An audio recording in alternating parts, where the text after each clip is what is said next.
Hey everyone, Physics here. Hello and welcome. We are back with a little update on my dedicated streaming slash traveling PC. Since the last time I built this, I did have some slim 120mm fans, a Noctua low pro, I think it was an L65 low profile CPU cooler. Those did not cut it for the cooling requirements needed for the 7600X and the 4070 Super. The 4070 Super got up to about 84 degrees. With the slim fans, the CPU cooler did not cool the CPU when I put it under Cinebench testing. It went up to 90 degrees immediately, and throughout the whole test did not do very well on those temperature aspects. So we did add in, or change up, and throw in a radiator here. The radiator we added in was the H60 RGB, but we did not add this fan here. We did not utilize it. Why? Because if you can see right about there, that fan pressure 1.46 mmH2O. For this mesh, you need something like a radiator fan. So on top of that, we threw in, to replace the slim fans, some AF120 RGB Elite fans. Completely going against my non-RGB build, which is sweet, but hey, you can't go wrong with a little bit of white and black. But with these guys here, as you can see right there, static pressure 2.68 mmH2O. This right here is a game changer for the 120mm rad. Yes, this 120mm rad with the stock fan will work perfectly fine for like a lower wattage CPU, but if you need a singular 120mm radiator that has to cool a little bit more wattage of a CPU, like a 7600 or 7700, possibly even a 7800 X3D. I haven't tested it, but if you throw in that rad fan, you will get that optimal cooling. But a few other changes here. We did add in, or update, or change the wiring a little bit, make it a little bit more neat. Instead of running that GPU cable over across here, we ran it up, looped it around there, threw it down here. Since we threw in that commander core for the AF fans, threw up that SATA cable, tucked it up nice and neat up there. For the radiator install, with the GPU length, I could not install it with the hoses down below, which is unfortunate. I would have loved to have it down there, but in all cases, up above worked as well.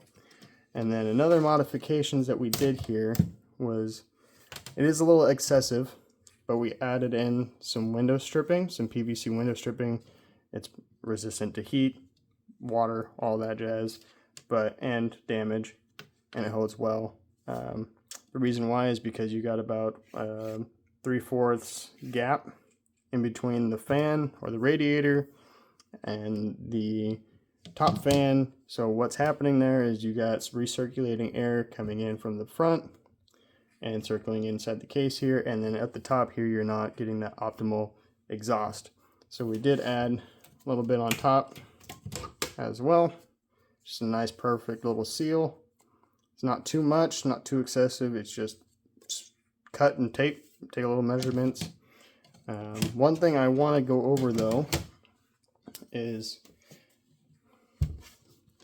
so you have this little back grate that can't install, or the manufacturer says you can't install any fans on. You can only install it from the top, the front, and the bottom. But taking some measurements here, 40mm fan fits perfectly in between these two slots.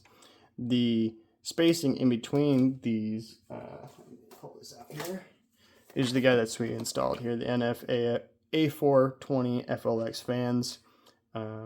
They work amazing. They do blow out an immense amount of heat internally there, and it does help. what I've seen from my GPU temps and from my motherboard temps and my RAM stick temps, this does add a difference. Even the seals did add a difference, but adding this did change the GPU temps a lot or significantly. But to add these here, the spacing, it's a 40 millimeter fan, but the spacing in between the screw ports is, I think, 37 millimeters. But then the spacing between the grate here is about like 36 or something like that. Or 36.5, where it's just ever so slightly off. And then where the two screws would meet above each other going to the next fan, they would overlap. But the kit does come with these 4 rubberized kind of studs. Pull those through. These are awesome. Like I'm pushing down on the top fan there, and there is no movement. They're solid in place. They're not going anywhere. And you have an additional 4 40 millimeter fans to help cool your system. Does help with the RAM sticks. My RAM sticks were sitting at like 39 degrees. Adding that, adding the seal up top here helped change that a little bit, and then adding those fans there just helped all around the flow of the case. Up front here, or on the side here, the GPU did get a little bit warm. When you put your hand on the side there, you'd say, oh wow, that's, it's a little bit warm there. It shouldn't be that warm. Same with the front up front here, where the GPU heatsink was blowing out directly on the front of the case. But once I added in those fans, that heat kind of dissipated a little bit, and you didn't really feel as much significant heat in the front and on the side here as well. So if you have any questions or anything of that regards, leave a comment and I will get back to you guys. And I just want to thank you guys again for watching and checking out my videos, and have a great rest of your day. Take it easy.